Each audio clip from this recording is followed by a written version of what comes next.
चार युग में कैसे हुई लड़ाई, क्यों भगवान शिव को करना पड़ा आने, ये कहानी बहुत ही रोचक है। ये कहानी है सतयुग, त्रेता, द्वापर और कलयुग चार युगों की। एक समय की बात है, चारों युग यानी चारों भाई एक साथ बैठे हुए थे। तब आपस में चारों में वाद विवाद होने लगता है।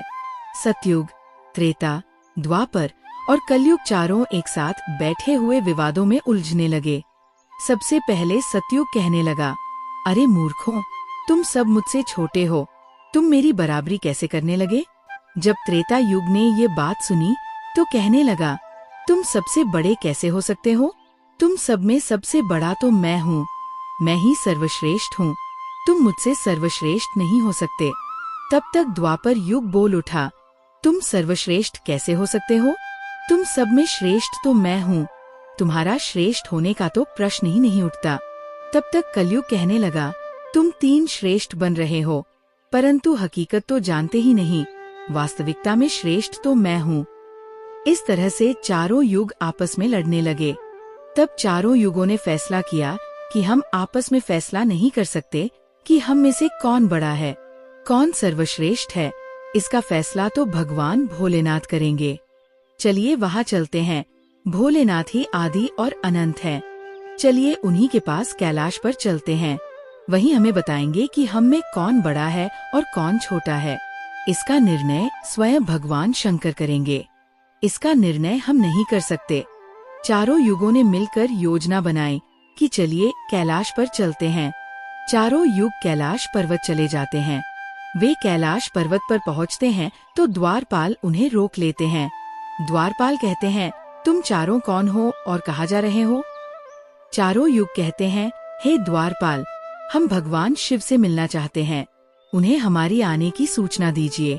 स्वयं नंदीश्वर महाराज भगवान शिव के पास जाते हैं और भगवान शिव से कहते हैं, हे प्रभु, हे कैलाशपति, आपसे चारों युग मिलना चाहते हैं। भगवान शिव कहते हैं, जाओ, उन्हें सम्मान सहित हमारे समक्ष ले आओ। भगवान नंदीश्वर चारों युगों को लेकर पहुंच जाते हैं भगवान शिव के पास। भगवान शिव ने चारों को सम्मान सहित अपने दरबार में बैठाया। चारों लोग भगवान शिव को प्रणाम करते हैं। तब भगवान शिव ने चारों युगों से कहा, आप सभी का हमारे दरबार में स्वागत है। हम उस विवाद का समाधान नहीं कर पाए, इसीलिए हम आपके पास आए हैं।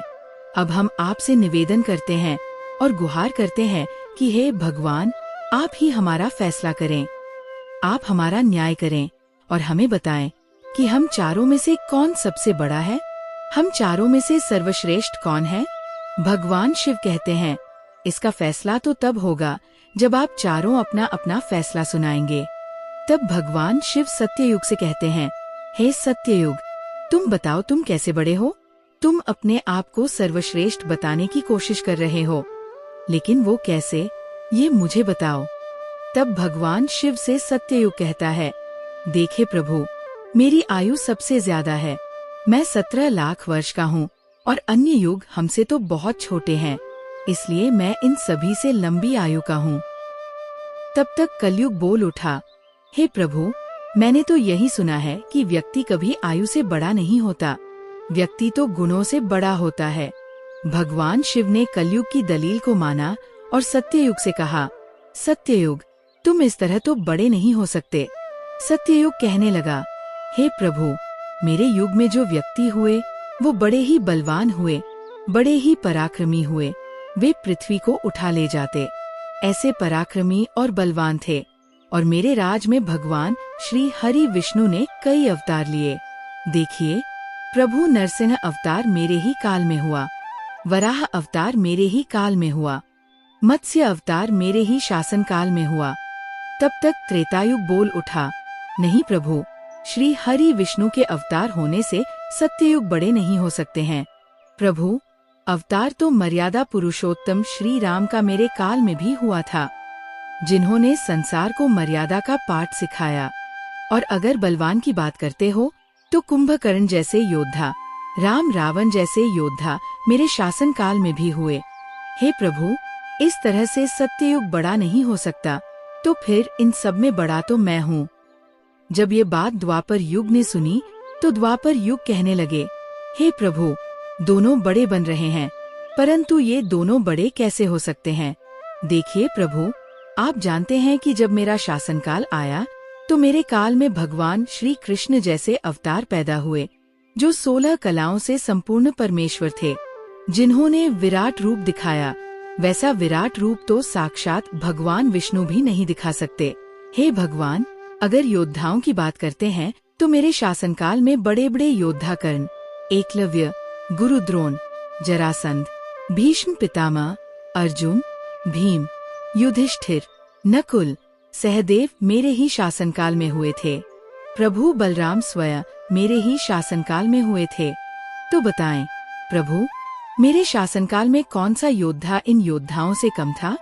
हे प्रभु, इन सब में तो मैं बड़ा हूँ। तब तक कलयुग बोल उठा। कलयुग कहता है कि हे प्रभु, मैं इनकी बातें मान लेता हूँ। इनके शासनकाल में जो भी योद्धा हुए, जो भी अवतार हुए, उनमें कई कमजोरियां पाई गई थी, और जिनके शासनकाल में कमजोरी वाले मनुष्य हों, वे सर्वश्रेष्ठ कैसे हो सकते हैं? कलयुग कहने लगा, नहीं भगवान, मेरा शासनकाल सबसे अच्छा है। मेरे युग में व्यक्ति के भोगविलास के लिए कई सुविधाएं हैं। अच्छे अच्छे और नई नई तकनीकों से परिपूर्ण मेरा युग, मेरा शासनकाल सभी में सर्वश्रेष्ठ है। जब भगवान शिव ने चारों युगों, सत्ययुग, त्रेतायुग, द्वापरयुग और कलयुग की वाणी सुनी, चारों के उत्तर सुने और उनकी बहस सुनी, तो भगवान शिव अपने मन में विचार करने लगे कि इनका फैसला कैसे किया जाए। पास में ही माता पार्वती बैठी थी। माता पार्वती कहती है, हे प्रभु, अगर आप ही इनका फैसला नहीं कर पाए तो फिर इनका फैसला कौन करेगा? फिर तो चारों भाई आपस में ही मर जाएंगे। हे महादेव, इसीलिए आप ही इनका फैसला कीजिए। माता पार्वती ने कहा। सभी देवता मिलकर भगवान शिव से कहने लगे, हे भोलेनाथ, आप ही इनका फैसला करें। नहीं तो चारों युग अगर आपस में लड़ने लगे तो फिर क्या होगा? सृष्टि का काल चक्र रुक जाएगा, समय का प्रवाह रुक जाएगा। भोलेनाथ, आप ही इनका निर्णय करें। भगवान शिव कहते हैं, ठीक है, मैं समस्त गणों की बात मानता हूँ। मैं इन चारों युगों का फैसला करूँगा। भगवान शिव ने चारों से कहा, चलिए ठीक है, मैं तुम चारों की परीक्षा लूंगा और जो परीक्षा में सफल हुआ वही सबसे बड़ा होगा। सत्ययुग बोल उठता है, हे भगवंत, आप जो चाहे वह परीक्षा ले लीजिए, लेकिन सबसे बड़ा तो मैं ही रहूंगा। कलयुग कहता है, हे प्रभु, हम भी परीक्षा देने के लिए तैयार हैं, आप तो बस परीक्षा लीजिए। चारों युग परीक्षा देने के लिए तैयार हो जाते हैं। भगवान शिव कहते हैं, सत्ययुग, मेरे 500 गण यहाँ बैठे हैं और इस परसे में रखे हुए चावल को बनाना है तो इन चावलों को तुम्हारे युग का व्यक्ति ही बनाएगा और मेरे यहाँ जितने गण हैं वो सब भोजन करेंगे। भगवान शिव ने कहा, हे सत्ययुग, तुम अपने युग का व्यक्ति बुलाओ और उसे भोजन बनाने के लिए भेज दो। हम सभी लोग यहाँ खड़े होकर देख रहे हैं। सत्ययुग का व्यक्ति एक बहुत बड़ी भट्टी खोदता है, पेड़ों को तोड़ कर लाता है, अग्नि जलाता है और चावल पकाता है। जब विशाल परसे में चावल बन गए तो सत्ययुग का व्यक्ति समस्त गणों को बैठाकर चावल से भोजन कराता है। अपना कार्य पूरा करके वो सत्ययुग के पास आता है और कहता है, हे प्रभु, मैं जा रहा हूँ और यह परसा जो रखा हुआ है उसे मैं अपनी माया से हटा देता हूँ और उसी के समान दूसरा परसा बना देता हूँ। अब तुम अपने युग के व्यक्ति से इस चावल को बनवाओ और मेरे 500 गणों को भोजन कराओ। त्रेतायुग कहता है, ठीक है प्रभु, जैसी आपकी आज्ञा। त्रेतायुग ने अपना एक महान योद्धा कुंभकर्ण जैसा बलवान प्रकट किया और उसे आदेश दिया कि तलहटी में रखा हुआ परसा उठाओ और उसमें चावल पकाओ। त्रेतायुग का व्यक्ति भी बड़ा ही बलवान था। वह उस परसे के पास आया, भट्टी खोदी, परसे को उठाकर भट्टी पर रखा और अग्नि जलाकर उसमें चावल डाला। चावल पककर तैयार हो गए। त्रेतायुग के व्यक्ति ने भगवान शिव के सभी गणों को भोजन कराया और भोजन करने के बाद सभी गण कैलाश पर्वत पर वापस लौट गए। भगवान शिव ने फिर अपनी शक्ति से उस परसे को हटा दिया।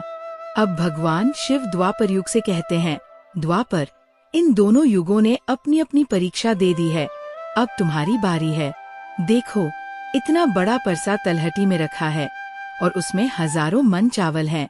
तुम्हें मेरे 1500 गणों को भोजन कराना है।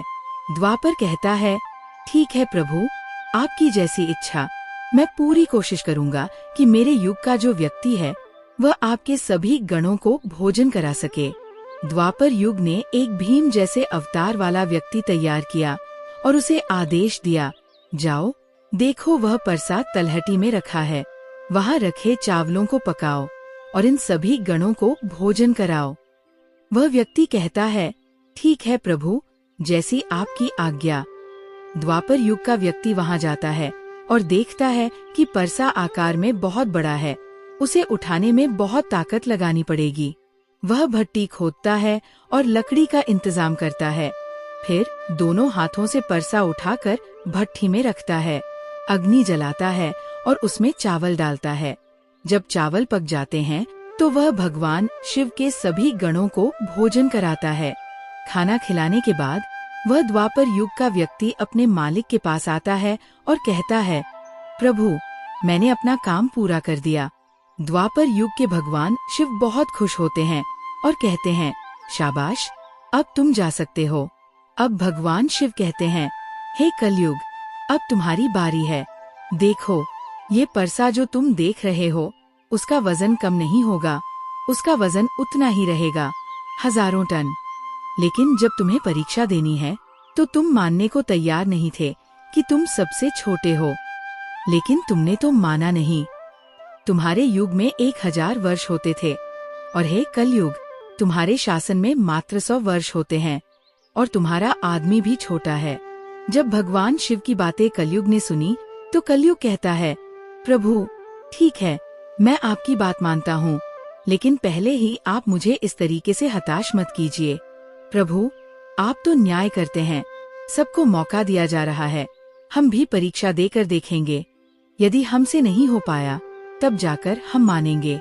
भगवान शिव कहते हैं, ठीक है, तुम अपना आदमी बुला लो। फिर भगवान शिव कहते हैं, यह परसा देखो, हजारों टन का है और इसमें इतने सारे चावल रखे हुए हैं, तुम्हारा व्यक्ति क्या करेगा? कलयुग कहता है, ठीक है प्रभु, आप मेरा तमाशा देखिए। तीनों युग हंसने लगते हैं। भगवान शिव भी उसकी बातों को सुनकर अचंभित होते हैं, सोचते हैं कि क्या कलयुग का व्यक्ति इतने हजारों किलो टन के परसे को उठा पाएगा। कलयुग ने एक बड़ा ही बुद्धिमान व्यक्ति पैदा किया, एक तेज और सोचने वाला व्यक्ति जो सभी गुणों से संपन्न था। कलयुग ने उसे कहा, बेटे, तुम्हें अपनी शक्ति दिखानी है, परीक्षा का समय है। यदि तुम इसमें असफल हो गए तो मैं सबसे छोटा हो जाऊंगा। वह व्यक्ति अपने महाराज से कहता है, महाराज, आप इस एक परसे की बात करते हैं, ऐसे हजारों परसे हमारे सामने हो तो भी कोई परेशानी नहीं है। ये सुनकर तीनों युग हंसी में फूट पड़ते हैं, क्योंकि ये व्यक्ति छोटा था, जिसकी लंबाई मात्र 3 हाथ थी। वे कहते हैं, ये छोटा सा व्यक्ति क्या करेगा, जबकि हमारे युगों के मनुष्यों की लंबाई बहुत अधिक थी। सतयुग के लोगों की लंबाई 21 हाथ, त्रेतायुग के लोगों की लंबाई 14 हाथ और द्वापर युग के लोगों की लंबाई 7 हाथ थी, जबकि कलयुग के व्यक्ति की लंबाई मात्र 3 हाथ है। तीनों युग जोर जोर से हंस रहे थे। कलयुग कहता है, बस देखते रहिए, मैंने अपने लड़के को भेज दिया है। कलयुग के आदेश पर वो बुद्धिमान व्यक्ति तलहटी में आया और देखा कि परसा बहुत विशाल है, जिसे वो अकेले नहीं उठा सकता। उसने दिमाग लगाया, परसा के नीचे मिट्टी खोदनी शुरू की। परसा तो उसने हिलाया नहीं, लेकिन उसने भट्टी के लिए जगह बनाई, लकड़ी का इंतजाम किया और जल्दी से काम किया। यह कहानी भगवान शिव की परीक्षा के बारे में बहुत ही रोचक तरीके से बताई गई है, जिसमें चारों युगों सतयुग, त्रेतायुग, द्वापर युग और कलयुग की ताकत, बुद्धि और कार्यशक्ति का परीक्षण किया गया। इस परीक्षा में भगवान शिव ने देखा कि प्रत्येक युग का व्यक्ति अपनी अपनी विशेषताओं के साथ कार्य कर रहा था। सतयुग में ताकतवर व्यक्ति था, त्रेतायुग में भी ताकत और परिश्रम से काम हुआ, द्वापर युग में भी एक महान योद्धा था, लेकिन कलयुग के व्यक्ति ने बुद्धि का उपयोग करके सबसे कठिन परीक्षा पास की।